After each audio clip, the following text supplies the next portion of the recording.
بسم اللہ الرحمن الرحیم۔ تاریخ کے وسیع اور طویل ابواب میں کچھ نام دوسروں سے زیادہ روشن ہیں جو انسانی عظمت کی گواہی کے طور پر گونجتے رہتے ہیں۔ آج ہم ایک ایسے ہی ستارے کی زندگی کا احاطہ کریں گے جو ایک افسانوی جنگجو، ایک ایسا شاندار ماہر حرب جو ہمیشہ ناقابل شکست رہا، اور ایک ایسی شخصیت جس کی کہانی جتنی زیادہ پیچیدہ ہے اتنی ہی متاثر کن بھی۔ یہ ہے خالد بن ولید، جنہیں دنیا سیف اللہ یعنی اللہ کی تلوار کے نام سے بھی جانتی ہے۔ ہماری کہانی کا آغاز سن 592 عیسوی میں مکہ کے پر رونق شہر سے ہوتا ہے جو عرب کا دل تھا۔ یہاں قریش کے طاقتور قبیلے بنو مخزوم میں خالد نامی بچہ پیدا ہوا۔ بچپن ہی سے ان کی تربیت فنون حرب یعنی گھڑ سواری، تیر اندازی اور شمشیر زنی میں کی گئی۔ ان کی جسمانی طاقت اور تیز ذہانت نے انہیں جلد ہی دوسروں سے ممتاز کر دیا، لیکن ان ابتدائی دنوں میں ان کا راستہ اسلام کے ابھرتے ہوئے عقیدے کے ساتھ نہیں تھا۔ در حقیقت خالد اسلام کے سخت ترین مخالفین میں سے تھے، اور وہ ایک ایسے ہیبتناک کمانڈر تھے جنہوں نے کئی اہم جنگوں میں قریش کے گھڑ سوار دستے کی قیادت کی۔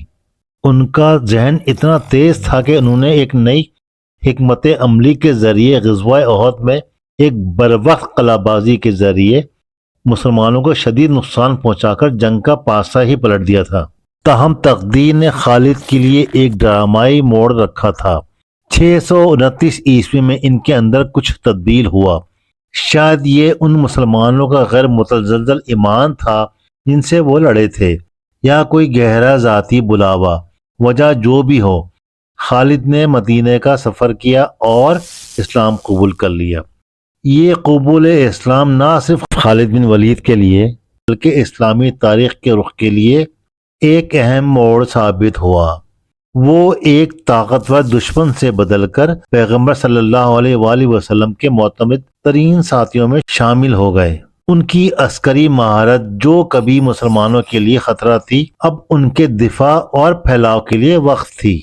ان کی غیر معمولی صلاحیتوں کے اعتراف میں اور خاص طور پر جنگ موتا میں ان کی شاندار قیادت کے بعد انہیں سیف اللہ کا لقب عطا کیا گیا۔ اسلام کے جھنڈے تلے خالد کا عسکری سفر کسی معجزے سے کم نہ تھا۔ ان کی ذہانت اور بہادری داستان پارینہ بن گئی جس نے انگنت فیصلہ کن جنگوں کا رخ موڑ دیا۔ ان کا پہلا بڑا امتحان جنگ موتا میں ہوا۔ مسلمان فوج جو بازنطینی افواج کے مقابلے میں تعداد میں بہت کم تھی، ایک سنگین صورتحال سے دوچار ہو گئی جب اس کے 3 مقرر کردہ کمانڈر ایک کے بعد ایک شہید ہو گئے۔ اس بحرانی لمحے میں خالد بن ولید کو، جو ایک عام سپاہی کے طور پر لڑ رہے تھے، فوج نے کمال سنبھالنے کے لیے منتخب کیا۔ نہایت ضبط اور شاندار حکمت عملی کے ساتھ انہوں نے نہ صرف فوج کو مکمل طور پر تباہی سے بچایا بلکہ ایک اور حکمت عملی کے تحت پسپائی اختیار کی جس سے مسلم افواج کا بنیادی حصہ محفوظ رہا۔ یہ انتہائی دباؤ میں قیادت کا ایک شاہکار نمونہ تھا۔ اس کے بعد ان کا کلیدی کردار مکہ کی فتح میں بھی رہا۔ پھر جنگ یمامہ پیش آئی جو خود ساختہ نبی مسلمہ کذاب کی قیادت میں بنو حنیفہ کے خلاف ایک خونریز معرکہ تھا۔